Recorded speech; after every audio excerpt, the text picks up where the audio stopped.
Assalamualaikum warahmatullahi wabarakatuh. Halo sobat belajar, berjumpa lagi ya. Yuk belajar tematik bersama Pak Mahfud. Belajar tematik semakin asik. Nah sobat belajar, pada video pembelajaran kali ini nanti kita masih melanjutkan pembelajaran pada kelas 4 tema 6 cita-citaku. Kita masuk ke subtema 2 ya, hebatnya cita-citaku. Kita ke pembelajaran yang pertama. Pembelajaran pertama subtema 2 ini nanti termuat dua muatan pelajaran. Yang pertama adalah bahasa Indonesia, yang kedua ada ilmu pengetahuan alam. Selanjutnya untuk tujuan pembelajarannya, sobat belajar nanti langsung bisa membaca sendiri pada layar apa saja tujuan pembelajaran yang akan kita capai pada video pembelajaran kali ini. Nah, langsung saja sobat belajar kita mulai pembelajaran hari ini ya. Sudah siap? Tetap semangat. Setiap orang memiliki mimpi untuk menjadi apa kelak di kemudian hari. Apapun mimpimu, pasti kamu berharap menjadi orang yang hebat dan bermanfaat bagi lingkunganmu. Ayo mengamati sobat belajar. Amatilah gambar di atas. Ceritakan pendapatmu tentang gambar tersebut. Pernahkah kamu mengetahui jenis pekerjaan yang dilakukan pada gambar tersebut? Ya, gambar tersebut adalah seorang guru ABK atau anak berkebutuhan khusus. Mari kita membaca sobat belajar teks bacaan yang berjudul Kisah Seorang Guru Anak Berkebutuhan Khusus. Seorang wanita muda terpanggil untuk menjadi seorang guru, bukan sembarang guru, melainkan seorang guru anak-anak berkebutuhan khusus. Semuanya berawal dari kepeduliannya terhadap kurangnya anak-anak berkebutuhan khusus di Indonesia mendapatkan pendidikan yang sesuai. Sangita Lahman nama wanita muda itu.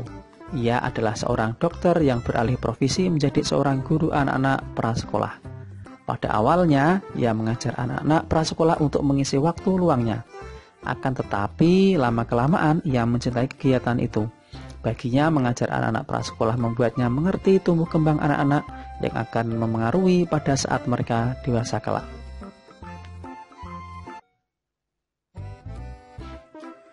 Pada saat mengajar anak-anak prasekolah, ia menemui beberapa siswanya yang berkebutuhan khusus, seperti anak yang menderita autis atau kesulitan belajar lainnya. Anak-anak ini memerlukan cara pengajaran dan bimbingan yang khusus yang berbeda dengan anak-anak yang tidak berkebutuhan khusus. Ia melihat saat itu tidak banyak sekolah yang tahu bagaimana mengajar anak-anak tersebut. Sangita kemudian memutuskan untuk menimba ilmu dan keterampilan yang membantunya untuk memahami anak-anak tersebut. Dengan demikian, ia dapat menjadi guru yang baik bagi anak-anak tersebut. Nah, sobat belajar, setelah kalian membaca teks tadi, jawablah pertanyaan berikut ya. Yang pertama, siapakah Sangita Lahman? Tadi di bacaan sudah ada ya. Ia adalah seorang dokter yang beralih profesi menjadi seorang guru anak-anak prasekolah atau ABK. Mengapa ia ingin menjadi guru? Karena Sangita ingin menjadi guru. Mengajar anak prasekolah membuatnya mengerti tumbuh kembang anak yang akan mengaruhi saat mereka besar kelak. Kemudian yang ketiga, sikap apakah yang ditujukan oleh Sangita untuk menjadi guru yang baik? Sikap yang ditujukan adalah menjadi guru yang baik itu harus punya kesabaran dalam membimbing siswa berkebutuhan khusus dan mengalami kesulitan belajar. Yang keempat, menurutmu sikap apakah yang perlu untuk menjadi guru yang baik? Tentunya sikap yang sabar, peduli, dan ramah.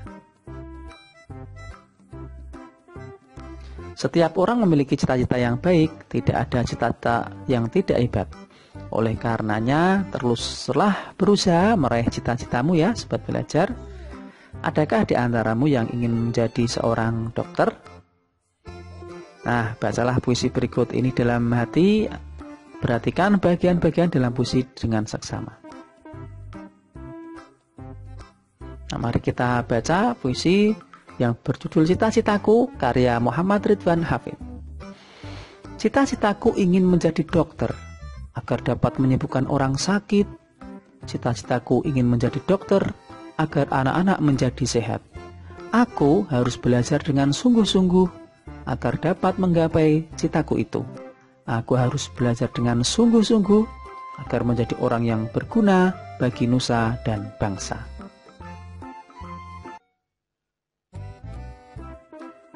Nah, sobat belajar, setelah kalian membaca puisi tadi, coba kalian isi pertanyaan berikut ini ya.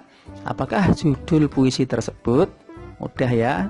Tadi judulnya adalah Cita-citaku. Yang kedua, siapakah yang membuat puisi tersebut? Karya Muhammad Ridwan Hafiz. Kemudian yang ketiga, bercerita tentang apakah puisi tersebut? Bercita-cita ingin menjadi dokter. Yang keempat, apakah yang membedakan puisi tersebut dengan bacaan sebelumnya? Puisi berisi seorang anak yang memiliki cita-cita menjadi seorang dokter. Ya.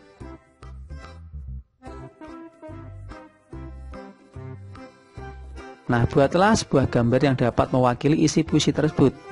Ya, kalian bisa membuat gambar seperti ini ya, seorang dokter, atau kalian bisa mencari referensi sendiri di internet.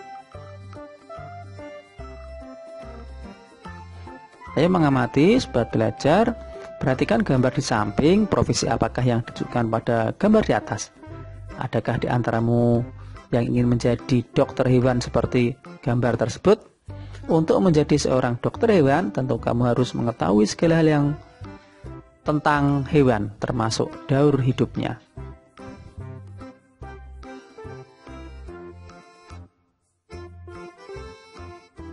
Tahukah kamu, sobat belajar, tahapan pertumbuhan hewan dari kecil sampai dewasa disebut dengan daur hidup hewan.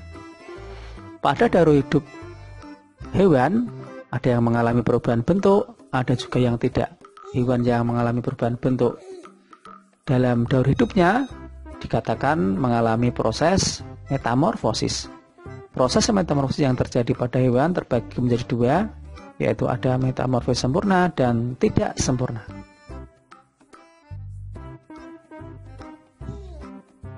Hewan yang mengalami metamorfosis sempurna mempunyai bentuk tubuh yang sangat berbeda. Pada saat telur menetas, bentuk hewan tidak sama dengan bentuk induknya. Hewan yang mengalami metamorfosis tidak sempurna, ketika telur menetas, bentuk hewan mirip dengan bentuk tubuh induknya. Nah, sobat belajar, mari kita mengetahui tentang metamorfosis katak ya. Katak berkembang biak dengan cara bertelur dalam air ya. Kemudian telur itu akan menetas kurang lebih dari 10 hari. Nah, kemudian akan menjadi berudu air atau kecebong. Berudu ini memiliki insang ya, sobat belajar, bisa hidup di dalam air. Setelah itu akan tumbuh menjadi berudu berkaki. Selanjutnya akan menjadi katak berekor. Yang terakhir akan ekornya hilang, akan menjadi katak dewasa. Yang selanjutnya kita bandingkan dengan metamorfosis kecoa.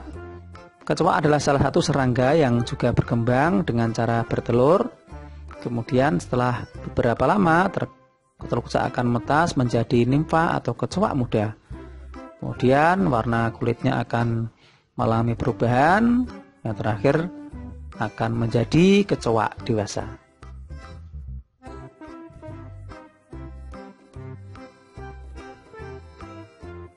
Selanjutnya, sobat belajar, kita akan mengetahui tentang daur hidup capung. Capung juga merupakan serangga yang berkembang biak dengan cara bertelur. Sama dengan kecoa, ketika telur capung menetas, ia menjadi capung muda yang disebut dengan nimfa. Setelah kurang lebih mengalami pergantian kulit sebanyak 10 kali, capung berubah menjadi capung dewasa.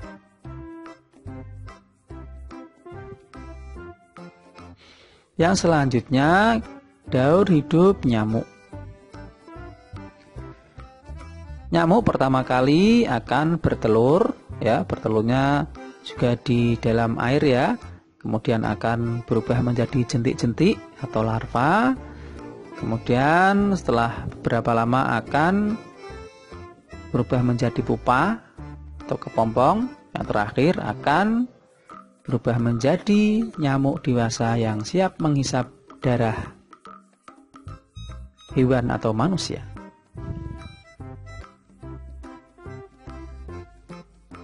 Nah, sobat belajar, kita sudah sampai di akhir pembelajaran. Mari kita simpulkan pembelajaran hari ini ya. Yang pertama, setiap orang memiliki cita-cita yang baik. Tidak ada cita-cita yang tidak hebat. Oleh karenanya, teruslah berusaha meraih cita-citamu. Yang kedua, pada daur hidup hewan ada yang mengalami perubahan bentuk, juga ada yang tidak. Hewan yang mengalami perubahan bentuk tubuh dalam daur hidupnya dinamakan dengan metamorfosis.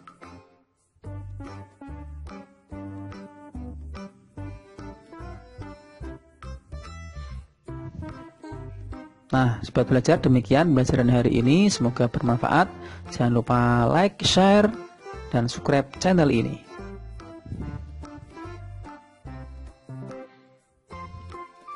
Demikian saya akhiri pembelajaran hari ini.